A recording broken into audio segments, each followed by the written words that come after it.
3 টাকার ভাড়া 15 টাকা। এখন তো নতুন বীজ থেকে নিউ মার্কেট আসে। অবশ্যই টাকানো হচ্ছে, কিন্তু অনেক সময় কোতালির মুড়ে পর্যন্ত নামাই দেয়, ওদের ইচ্ছা মতোই তো ওরা চলে। টাইগার পাসে নামাই দেওয়ার কথা, অথচ নামাই দেয় এখানে।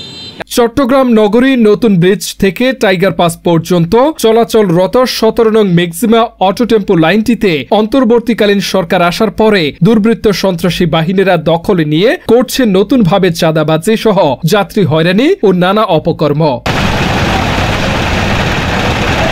কিছুদিন আগে নগরীর বাকলিয়া থেকে র্যাব হাতে চাঁদাবাজির সময় গ্রেপ্তার হওয়া গিয়াসউদ্দিনের নেতৃত্বে ও চট্টগ্রাম অটো টেম্পো শ্রমিক ইউনিয়নের সভাপতি জাহেদ হোসেনের সহযোগিতায় 17 নং ম্যাক্সিমা অটো টেম্পো লাইনটি থেকে দৈনিক ও মাসিক হারে প্রতিদিন নেওয়া হচ্ছে চাঁদা ও সে সাথে লাইনটিতে অবৈধ গাড়ির চলাচলে সহযোগিতা করছে তারা। শুধু চাঁদাবাজি নয়, 17 নং ম্যাক্সিমা অটো টেম্পো নতুন ব্রিজ থেকে টাইগার পাস পর্যন্ত চলাচলের কথা থাকলেও নিউ মার্কেট মোড়ে এসে যাত্রীদের নামিয়ে দেয়। সেক্ষেত্রে যাত্রীদের থেকে নিচ্ছে অতিরিক্ত ভাড়া। টাইগার পাসে নামাই দেওয়ার কথা, অথচ নামাই দেয় এখানে। এরা এদের মতো নিজেদের মতো ইচ্ছা যা হয় তাই করে সবসময়। আমাদের কাছ থেকে 15 টাকা করে ভাড়া নেয়।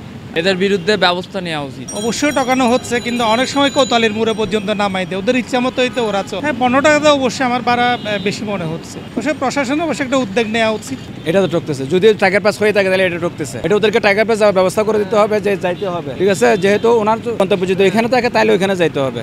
আর যদি এটা হয় তাহলে তো আমাদের থেকে ভাড়া বেশি নিচ্ছে। 15 টাকা বেশি, মানে 3 টাকার ভাড়া 15 টাকা।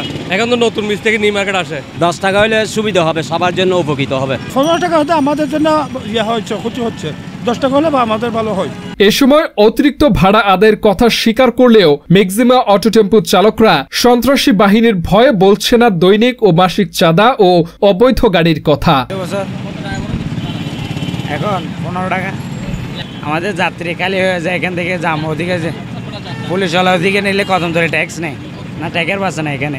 এদিকে প্যাসেঞ্জার হয় না, এরকম যায় না, প্যাসেঞ্জার হয় না। তো আমরা 15 টাকা নিবার একজন বেশি নেই, এটা আমাদের খরচের সাথে মিসিং হয় না। তো আমি প্রায় 4 বছর, এখন বর্তমানে 15 টাকা ভাড়া। এখানে আমরা তো এখন বর্তমানে এই দিক থেকে ট্রাফিক সমস্যা করে দেখে আমরা পুরান স্টেশন, হ্যাঁ টাইগার বাস থেকে ইয়া পর্যন্ত নতুন ব্রিজ পারমিট না, এটা বলতে পারি না ভাই সঠিক, এটা আমি বলতে পারি না সঠিক। এখন কি করবো বলেন, জামে আমাদের ফুসায় না, কথা বুঝছেন, আমাদের ইনকাম খরচ বেশি না। ঠিক আছে, দিচ্ছি। যাত্রীদের কাছ থেকে অতিরিক্ত ভাড়া নেওয়া ও প্রতারণা সহ দৈনিক ও মাসিক চাঁদার বিষয়ে কথা হয় শ্রমিক সংগঠনের এই নেতার সাথে।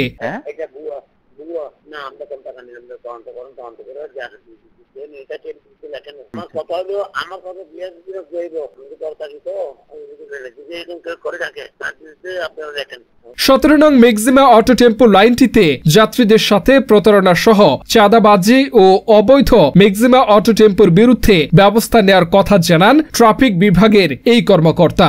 আমাকে চাঁদা না দিলে আমাকে হুমকি দাবি দেয় বা মারপিট করে, এরকম ঘটনাও নাকি এরকম ঘটে। প্রায়ই আমরা এরকম নিউজে দেখি। তারপর হচ্ছে বিভিন্ন সাংবাদিক ভাইরা আমাদেরকে ফোন করে, আমিও তাদেরকে অনুরোধ করি, ভাই আপনারা একটু তাকে পরামর্শ দেন, ওনারা হয়তো নাও বুঝতে পারে। ওখানে থানা আছে, বাকুলিয়া থানার আন্ডারে, ওইটা বাকুলিয়া থানায় গিয়ে তারা একটা করতে পারে। অটো টেম্পোর কিছু আমরা এই অবৈধ গাড়ির বিষয়ে একমাত্র উপায় হচ্ছে আমার ডাম্পিং করা, মানে আমার আটক করা। তারপরে আমরা আমাদের সামর্থ্য অনুযায়ী বেশ কিছু গাড়ি আটক করি, অতীতেও করতে আগে করেছি। এবং ইদানিং আমাদের কার্যক্রমের একটু কারণে কিন্তু এই 5 তারিখের পরে আমাদের এই যেহেতু মামলাও হয়নি, আটকও হয়নি, মোটামুটি সবকিছু সমন্বয় করে আটক করতাম। প্রতিদিন আমাদের বেশ কিছু গাড়ি আটক। এখন আমরা সামনে হয়তো সেই ব্যবস্থা করে। এদিকে 17 নং ম্যাক্সিমা অটো টেম্পো লাইনটিতে প্রশাসনকে ম্যানেজ করে প্রতিদিন অনুমোদনবিহীন অবৈধ অটো টেম্পো চলাচল করছে, যাতে লাখ টাকার রাজস্ব হারাচ্ছে সরকার। 17 নং ম্যাক্সিমা অটো টেম্পো লাইনটির নতুন চাঁদাবাজদের নিয়ে আগামী পর্বে আসছে আরো বিস্তারিত।